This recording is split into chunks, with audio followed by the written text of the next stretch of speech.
अस्सलाम वालेकुम, नमस्ते, सत श्री अकाल। मैं हूँ सवेरा खान और मेरे साथ मौजूद है तारिक नियाजी। तो चलते हैं वीडियो की तरफ, फिर करेंगे बहुत सारी बातें। So let's go. तो स्टार्ट करते हैं वीडियो को। वीडियो का टाइटल है कुंभ मेला 2025 और बाकी हिंदी में है। तो स्टार्ट करते हैं वीडियो को। Let's play. हमने ये बायोलॉजी, इंग्लिश, मैथमेटिक्स इससे सब्जेक्ट से क्रॉस किया और जब मैंने संन्यास ग्रहण किया तो मेरी उम्र लगभग 5 से 6 साल की उम्र थी। थोड़ा बहुत ही वस्त्र भी है, 14 तारीख से ये भी हट जाता है और ये भी हम क्यों पहनते कि ये समाज है, अपनी माता बहन भाई बहन सब अपने हैं, इसलिए हम लोग ये नीचे वस्त्र धारण करते हैं। लेकिन हम नागाओं के लिए वस्त्र धारण नहीं है जी, हम नगन अवस्था में रहते हैं तो हमारे लोगों को लिंगों पे झटका दिया जाता है। ऐसे नागा नहीं बनते हैं। अच्छा जी। तो भोलेनाथ के हम जीते जागते गण हैं। नमस्कार, मैं जयप्रकाश, आप देख रहे हैं अपनी वार्ता। लगातार आपको साधु संत महात्माओं के दर्शन कराते हुए हैं हम लोग पहुंच आए हैं संगम नगरी, कुंभ नगरी, ज्ञान नगरी प्रयागराज में। यहाँ पर देश और दुनिया के अनेक प्रकार के साधु संत का आगमन हुआ है। आज ऐसे एक नागा बाबा जी हैं, इनसे वार्तालाप करते हैं और पूरी जर्नी के बारे में बताएं। बाबा जी जय श्री महाकाल। नमो नारायण, नमो नारायण। बाबा जी आपका शुभ नाम क्या है? मेरा नाम नागा बाबा सुदर्शन गिरी नागा और बाबा। मेरा जो अखाड़ा है उसका नाम है श्री पंचायती निरंजनी अखाड़ा, मायापुर, हरिद्वार। महाराज जी, मैं पहला प्रश्न अगर आपसे पूछूं तो यही बेसिक आता है कि भाई इतनी शानदार दुनिया है, बाहर के लोग ऐसे हैं, फिर उस दुनिया को छोड़ करके आपने संन्यास में क्यों प्रवेश लिया? इसके पीछे क्या कारण था? इसके पीछे का कारण तो कुछ नहीं था, लेकिन जब मैंने संन्यास ग्रहण किया तो मेरी उम्र लगभग 5 से 6 साल की उम्र थी।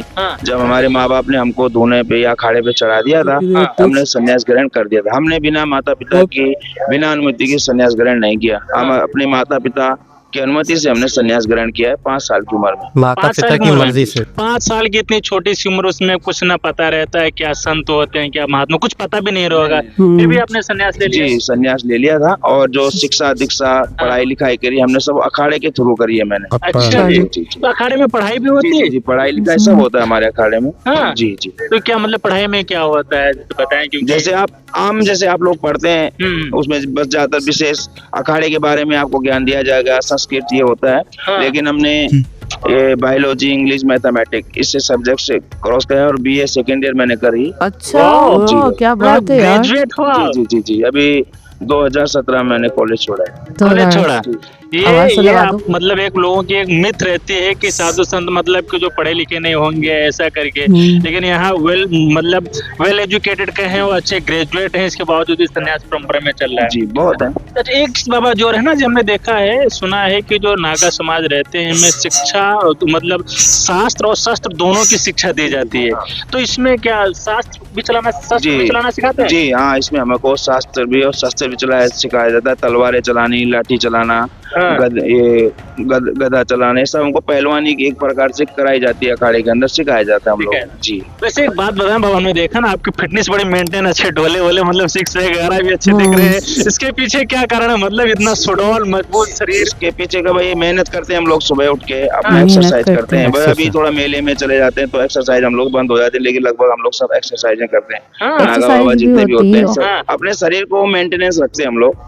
अच्छा, पूरा दंड पूरा लगाते हैं? जी जी जी, पूरा। वाह, क्या बात है। मतलब वही चीज है ना, नागा बाबा जी पूरा मतलब अच्छे कहते हैं, सुडौल बॉडी जिसे कह सकते हैं, पूरा फिट, मानसिक रूप से फिट, शारीरिक रूप से मजबूत, बिल्कुल फिटनेस मेंटेन कर रखे हो। और दंडासन होते हैं, हनुमान आसन पूरे शानदार लगाते हैं। अच्छा बाबा जी, ये कुंभ में मतलब हमने देखा है, क्या कारण रहता है लोगों का कुंभ में? कि मतलब कुंभ का नाम लेते ही सारे संतों को होता भाई कुंभ जाना है।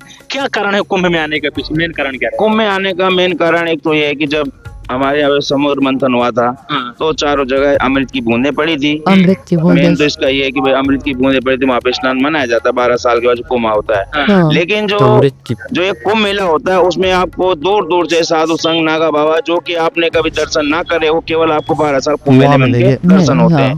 दूसरी बात ये है कि अपने 33 कोटि देवी देवता जितने भी हैं, वो जब भी हम लोग नागा बाबा लोग शाही स्नान करते हैं या स्नान करते हैं, तब सारे देवी देवता लोग पृथ्वी पे आके हम लोग स्नान करते हैं। अच्छा, ये मेन कारण रहता है कुंभ में आने? जी जी, मेन कारण ये है कि जितने भी नागा बाबा लोग हैं, कोई कंदराओं में, गुफाओं में रहते हैं, उनके अगर दर्शन होना बहुत दुर्लभ होता है।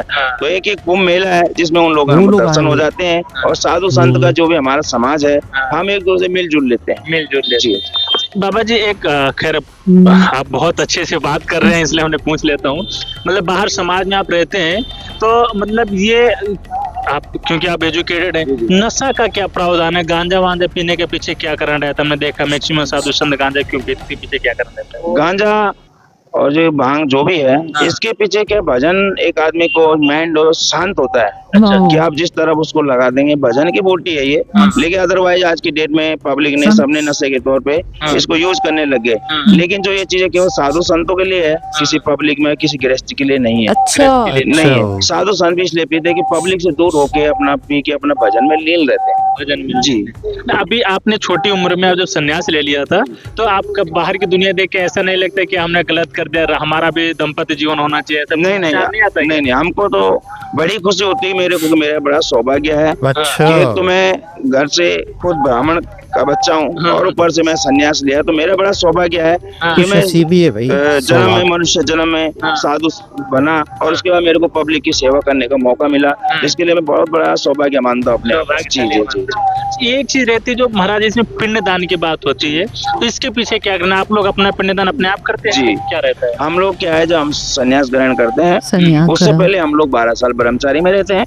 ब्रह्मचारी के बाद जब हम लोग का नागा संन्यास जो क्रिया प्रक्रिया होती है, तो उसमें हम लोग पहले अपने घर का और खुद का पिंडदान करते हैं कि अदर जिससे कि हमें अभी मैं नागा बाबा हूँ तो मैं खुद अपना पिंडदान कर चुका हूँ और अपने वाली पीछे पीढ़ी का पिंडदान कर चुके हैं। तो हम एक प्रकार के जीते जागते भूत। अच्छा। जी, तो भोलेनाथ के हम जीते जागते गण हैं क्या। और आदि अनादिकाल सतयुग में पहले जो नागा बाबा थे, ये आर्मी फोर्स कहते हैं, जैसे आपकी आर्मी फोर्स है, नागा फोर्स पहले बनाई गई थी। आदि शंकराचार्य ने नागा फोर्स बनाई, उसके बाद अपने धीरे धीरे आर्मी बनी है। तो पहले सनातन धर्म के लिए अपने नागा बाबा ही आगे खड़े होते थे। जी। हाँ, हमने कहावतें भी सुनी है, चाहे यहाँ काशी का लड़ाई हो तो नागाओं ने बलिदान दिया, चाहे हरिद्वार की लड़ाई हो नागाओं ने बलिदान दिया। तो हमेशा सनातन के लिए भारतीय संस्कृति, हाँ, हमेशा आज नहीं आगे भी हमेशा के लिए नागा बाबा सनातन धर्म के लिए खड़े रहेंगे। जब भी कोई ऐसी बात आए, अपने धर्म पे कोई ऐसी बात आई तो उसके लिए नागा बाबा खड़े रहेंगे, आगे तत्पर रहेंगे। जी। एक चीज और है, मतलब आजकल बहुत ऐसे हो, मतलब बाबाओं को बड़ा उल्टा लोग सीधा मतलब भोंग के रूप में देखते रहते हैं। ऐसा खैर पूछना नहीं चाहिए, क्योंकि बाहर की दुनिया में झेल रहा हूँ, तो उसके पीछे उन्हें क्या जवाब देना चाहेंगे? लोग बड़ा उल्टा, देखो जो लोग अपने धर्म के बारे में गलत बताते हैं या कुछ भी कहते हैं, तो जैसे हमारा शरीर है, हमारा शरीर एक समान नहीं है, 5 उंगली आगे पीछे छोटी मोटी है, ठीक है, कोई बड़ी कोई छोटी, ऐसा। तो ऐसी मनुष्य जीवन है, ऐसी सबकी अपनी अपनी सोच, अपनी अपनी मेंटलिटी, कौन क्या सोचता है। लेकिन हमारा कहना ये है कि अपना सच सनातन धर्म है, इसके बारे में गलत नहीं सोचना चाहिए। क्यों कि आदि अनादिकाल से हम लोग ये धर्म चला आ रहा है और हम तुम जो भी हैं, हम ऋषि मुनियों की संतान है। सही बात। तो हम उसके बारे में गलत नहीं कह सकते। और जो कहते हैं उनकी ये गलत सोच है, उनकी सोच गलत है कि जो अपने धर्म को बदनाम करते हैं, गलत बोलते हैं। अब कोई भी साधु हो उसके बारे में गलत बोलते, वो साधु है, उसका भजन है, वो क्या करता है क्या नहीं करता वो उसके भजन। लेकिन उसने भगवान का भेष पहन लिया है, तो ना जाने किस भेष में मिल जाए भगवान। तो हर इंसान को, मनुष्य को ध्यान रखना चाहिए कि इस भेष में कब किस प्रकार में भगवान मिल जाए। तो आदमी को अपनी गलत मेंटलिटी नहीं रखना चाहिए, और वो भी अपने धर्म के प्रति। जी, मैंने देखा ना बाबा लोग बड़ा गुस्सेल होते हैं, इसलिए बात करें थोड़ा नागा संप्रदाय में बड़ा गुस्सा लेते हैं, गाली दे देते हैं, भगा देते हैं। वो क्या कारण, क्यों ऐसा क्यों रहता है? हम भी लोग करते हैं, ऐसा नहीं कि हम कोई दूध के दूल्हे नहीं है। वो आता है, गुस्सा भी आता है सबको, लेकिन क्या है, अपना धर्म है। अब आप हमारे पास आए, आपको हमारे धर्म के बारे में ज्यादा पता नहीं, भाई कैसा इनका रहन सहन है, नागाओं पर बैठना कैसा होता है, तो उसके ऊपर थोड़ा गुस्सा आ जाता है। भाई ये बात है, बाकी ऐसा कुछ नहीं है। उद्देश्य नहीं रहता किसी को परेशान करना। जी जी जी जी जी, बिल्कुल सत्य बात। नहीं, ये सही बात है। अब अलग समाज है पूरा, अब लोग उसमें उसको आकर के उल्टा सीधा बोलने लगने तब गुस्सा आ जाता है। बाकी किसी से नहीं, अपने किसी कोई द्वेष भाव नहीं है। जो भी हमें भजन करते हैं, जो भी कुछ हम कर रहे हैं, केवल अपने देश के लिए कर रहे हैं, अपने भक्तों के लिए कर रहे हैं। जो हम तपस्या जब करते हैं, अपने लिए नहीं करते, अपने देश के लिए करते हैं। एक बाबा जी, एक प्रश्न और है, आप ये क्योंकि आप युवा हैं तो युवाओं की बात बड़ा समझते हैं।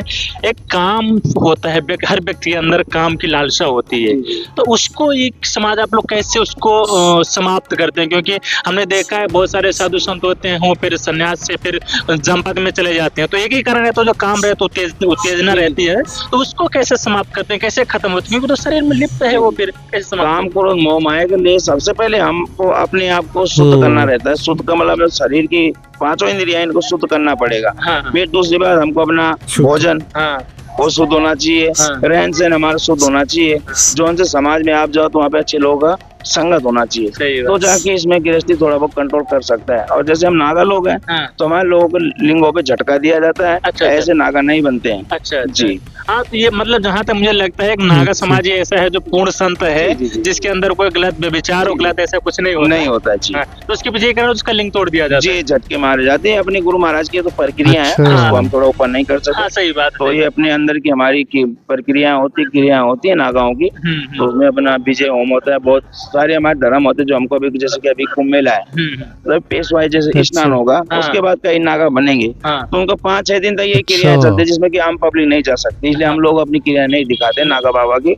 बाकी वैसे आपको सब दिखा दें। जो नागा बनते हैं नागा बाबा लेकिन कुंभ में ही बनते हैं क्यों? जी जी कुंभ में ही बनते हैं। जो नागा बाबा का संस्कार होता है कुंभ में ही होता है, बाकी नहीं होता है। 12 साल के बाद जी जी, जैसे 6 साल बाद अर्ध कुंभ आता है और 12 साल बाद पूरा कुंभ आता है। लेकिन अभी जो प्रयागराज में जो अभी कुंभ आया है, ये 144 बरस का कुंभ है। ये बड़े सौभाग्य की बात है। 144 बरस ऐसे आया कि 12 बरस में एक बार कुंभ आता है, उसको महाकुंभ कहते हैं। ऐसे 12 कुंभ यहाँ पे आ चुके हैं।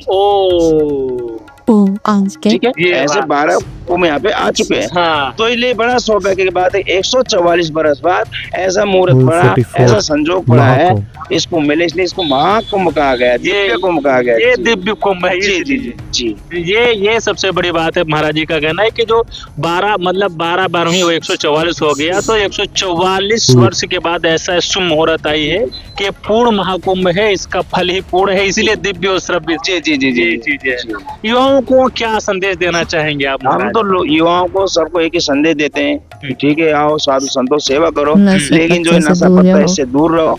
अपने आप को अपने शरीर को खराब करते, हम तो यही कहते हैं। बाकी अपने हिंदुस्तान के मैं सभी युवाओं से मेरी यही रिक्वेस्ट है कि नशे पत्ते से दूर रहे, हमारे विचार से दूर। जी जी जी जी, बिगड़ी गलत संगतों से दूर रहे, नशे पत्ते दूर। ये अपने हिंदुस्तान के बच्चों से, नौजवानों से, लड़की हो या लड़कों, सबसे मेरी यही रिक्वेस्ट है कि नशे से दूर रहें। साधु संत करते हैं वो उनकी मौज है, साधुओं के लिए भांग गांजा जो भी है बना रखा है, लेकिन किसी गृहस्थी के लिए नहीं बना रखा।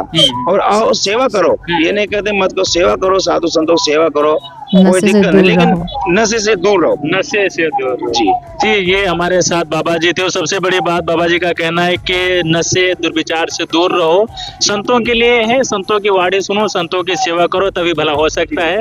और हमारे साथ नागा बाबा जी, आप इनका देख सकते हैं, चेहरे का तेज है। लास्ट प्रश्न आपसे पूछूंगा महाराज, आपको ठंड नहीं लगती? इतनी कड़ाके ठंड में मतलब निवस्त्र रहते हैं, इसके पीछे क्या कारण रहता है? ठंड इसके पीछे सबसे बड़ी बात से पीछे हमारे गुरु महाराज की कृपा, भोलेनाथ बाबा की कृपा है, महाकाल की कृपा है। बाकी हमको ठंड नहीं लगता है। अभी तो हम थोड़ा बहुत ही वस्त्र भी है 14 तारीख से, ये भी हट जाता है। और ये भी हम क्यों पहनते हैं कि जो समाज है, अपनी माता बहन भाई बहन सब अपने हैं, इसलिए हम लोग ये नीचे वस्त्र धारण करते हैं, लेकिन हम नागाओं के लिए वस्त्र धारण नहीं है। जी, हम नग्न अवस्था में रहते हैं। तो खैर ये थे हमारे बाबा जी। और कैसी बाबा जी की हमारी वार्तालाप, कमेंट बॉक्स खाली अपने विचार व्यक्त करें और लगातार इसी तरह आपको वीडियो दिखाते रहेंगे। बने रहे हमारे चैनल पे। मैं जयप्रकाश, अपनी माता से। ठीक है ना, ये थे एक और।